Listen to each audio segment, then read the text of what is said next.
सभी को जय हिंद। कैसे हो आप लोग?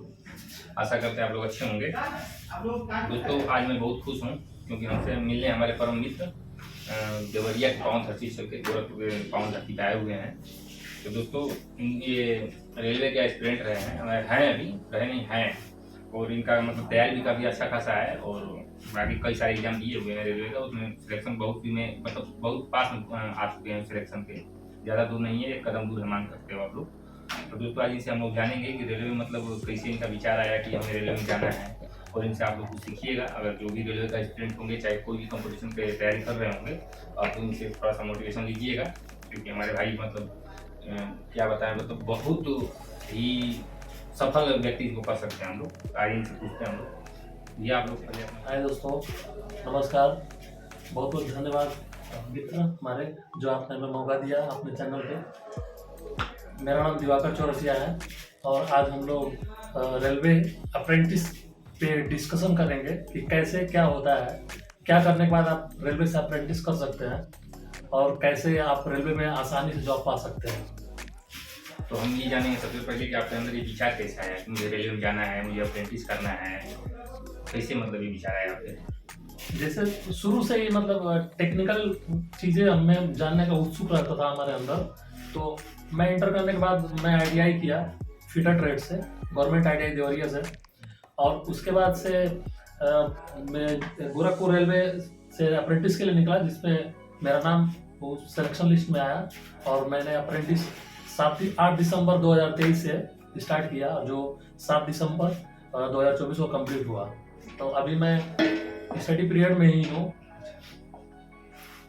तो मतलब ये कहना चाहते हैं कि आपका अप्रेंटिस कंप्लीट हो चुका है ना जी। तो सबसे पहले हम अप्रेंटिस करने के लिए मतलब कोई इसमें चाहे हम अप्रेंटिस करें तो उसको कैसे प्रोसेस क्या होगा सबसे पहले? जैसे सबसे पहले तो आपको जैसे रेलवे से यदि अप्रेंटिस करना है, सबसे पहले तो आपको एक टेक्निकल डिग्री होना चाहिए, जो ITI जिसे हम कह सकते हैं, जो इंडियन इंडस्ट्रियल ट्रेनिंग इंस्टीट्यूट जिसका वो है।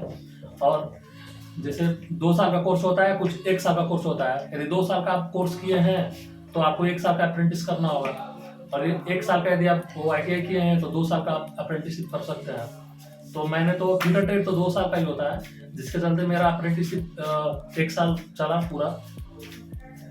मतलब कैसे इसका प्रोसेस शुरू में कैसे क्या करना है अप्रेंटिस में, मतलब हमें करने के लिए सबसे पहले क्या करना पड़ेगा? अप्रेंटिस करने के लिए सबसे पहले तो आप ITI करेंगे। ITI करने के बाद जब फॉर्म किसी भी रेलवे जोन से आएगा तो आप फिलअप करेंगे।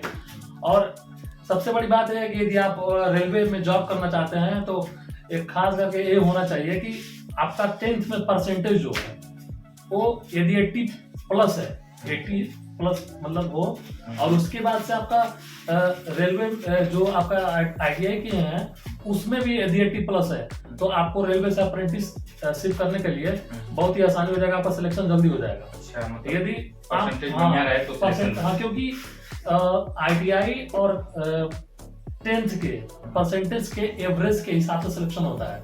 कई रेलवे जोन ऐसे हैं जो बस 10th पे ही ले लेते हैं, 10th के परसेंटेज पे। तो इसके अकॉर्डिंग मतलब कई जोन ऐसे हैं जो एवरेज में लेते हैं। तो सबसे पहले ध्यान यही देना कि हमारा परसेंटेज कितना है 10th में। अगर 10th में परसेंटेज सही रहेगा तो आप इधर मेहनत कर लेंगे, और आपका ITI में 80 प्लस आ जा रहा है तो आप आराम से रेलवे से अप्रेंटिसशिप कर सकते हो। तो जैसे अप्रेंटिस मान लो आप करने आ गए हैं, तो अप्रेंटिस में कोई ये मतलब मार्क्स निर्धारित होता है कि इतना मार्क्स लाएंगे तो आपको कुछ उससे प्रॉफिट मिलेगा? ऐसा कुछ नहीं है। जैसे एक कैटेगरी वाइज बटा हुआ है, जैसे मान लीजिए कि सबका 50 प्लस परसेंटेज होना चाहिए, तो वो तो नोटिफिकेशन में दिखाने के लिए होता है। लेकिन आपको यदि सिलेक्शन लेना, आपका नाम यदि लिस्ट में मंगवाना हो, यदि लाना चाह रहे हैं, तो आपका परसेंटेज एवरेज परसेंटेज 85% होना चाहिए, मतलब मेरे हिसाब से, जो इसमें जो सिचुएशन है उसके अकॉर्डिंग।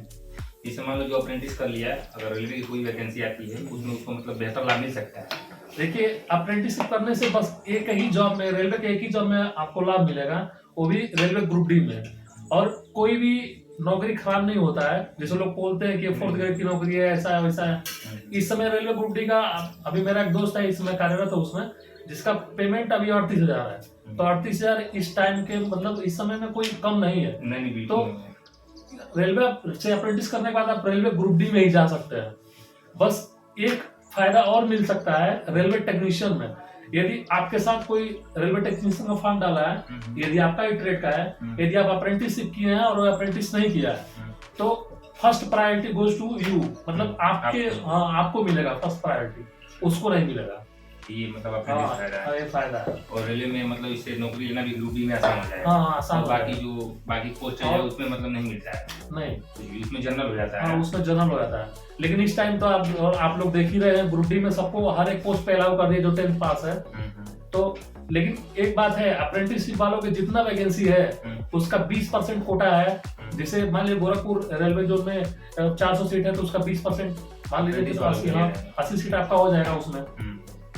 तो ऐसे है। और अप्रेंटिसशिप वालों का सिलेक्शन ऐसे होता है कि जैसे आप जितना मार्क्स आप अप्रेंटिसशिप में जितना परसेंटेज पाए हैं उसका 1/3 और प्लस जितना आप कंप्यूटर बेस्ड टेस्ट में लाएंगे जो ग्रुप डी का एग्जाम होगा, जितना आप सीबीटी में मार्क्स लाएंगे उसका 2/3 और दोनों को ऐड करेंगे तो 100% में बनेगा, उसके अकॉर्डिंग सिलेक्शन होगा, मेरिट बनेगी। अच्छा, मतलब प्रॉफिट मिल रहा है बहुत ज्यादा। पहले रिजल्ट सीट हो जा रही है, उसका मार्क भी जुड़ रहा है, मार्क्स भी जुड़ रहा है उसका। तो जितना आप अच्छा करेंगे अप्रेंटिसशिप में उतना अच्छा परसेंटेज मिलेगा और उतना 1/3 उतना ही अधिक आपको आएगा। और इधर सीबीटी में भी आपका कम मार्क्स रह रहा है तभी आप सेलेक्ट हो जाएंगे और अपनी एक सफल जिंदगी जिएंगे। तो जिसे रेलवे की तैयारी करने वाले हमारे भाई हैं, हमारे बहन हैं, उनको क्या कहना चाहेंगे? जो भी रेलवे की तैयारी कर रहे हैं, जो अप्रेंटिसशिप कर चुके हैं, वो ये नहीं सोचे कि हम अप्रेंटिस कर दे तो हमारा सिलेक्शन हो जाएगा। आप जब अप्रेंटिस करना शुरू किए या जब आईटीआई करना, जैसे मान लीजिए जो भी अभी शुरुआत कर रहा है, जो आईटीआई करना चाहता है वो उसी टाइम से अपना कंपटीशन वाले जो भी बुक है, जैसे मैथ्स हो गया, रीजनिंग हो गया, जीके जीएस हो गया, जनरल साइंस हो गया, ये सब चीजों को शुरू से ही पढ़ना शुरू कर दे। अब ये नहीं कि दिमाग में ये ना बैठा है कि अब हम आईटीआई कर लिए फिर रेलवे से अप्रेंटिस हो गया तो हम एकदम आसानी से नौकरी पा जाएगा, ऐसा कुछ नहीं है।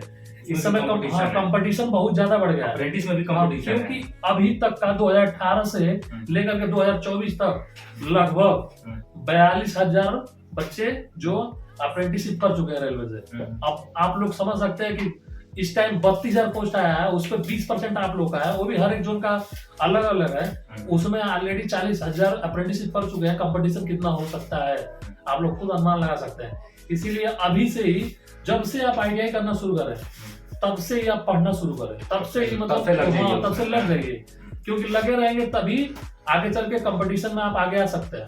नहीं तो फिर अप्रेंटिस करने में आसानी हो जाएगी। और उसके बाद यदि नहीं आप करेंगे तो भले से अप्रेंटिस किए हैं वो आपका धरा ही धरा रह जाएगा, वैसे ही डॉक्यूमेंट्स आप रखे रह जाएगा फाइल में, उसका कोई मतलब नहीं रहेगा। तो दोस्तों आशा करते हैं समझ चुके होंगे कि रेलवे में कैसे जाना है। जो अप्रेंटिस करना चाहते होंगे वो सुन लिए होंगे और जान लिए होंगे, और बाकी जो रेलवे की तैयारी कर रहे होंगे उनके लिए भी बड़ा बढ़िया संदेश था। ठीक है, तो हम से भी आपसे ये कहना चाहेंगे कि और लड़के और बाकी कंपटीशन की तैयारी करते हैं उनके बारे में कुछ कहेंगे आप? जो लोग भी अदर कॉम्पिटिटिव एग्जाम का तैयारी कर रहे हैं वो लोग भी मतलब अपने जो भी तैयारी कर रहे हैं उसमें रेगुलर बने रहें, उस निरंतरता को न तोड़ें, क्योंकि रेगुलरिटी रहेगी तभी आपका सिलेक्शन होगा। और जब उसमें ब्रेक करेंगे तो फिर दिक्कत होगा। इसलिए पढ़ते रहिए, क्योंकि आप भी नहीं पढ़ रहे हैं, आपके साथ बहुत लोग पढ़ रहे हैं। अब थोड़ा सा भी चुकेंगे तो फिर दिक्कत हो जाएगा, और दिक्कत हो जाएगा तो फिर अब कितना टाइम का मतलब तो मौका गवा दिया आप लोग, बस एक मौका चला गया, फिर वो मौका कब आएगा वो कोई नहीं जानता है ना? हाँ बिल्कुल।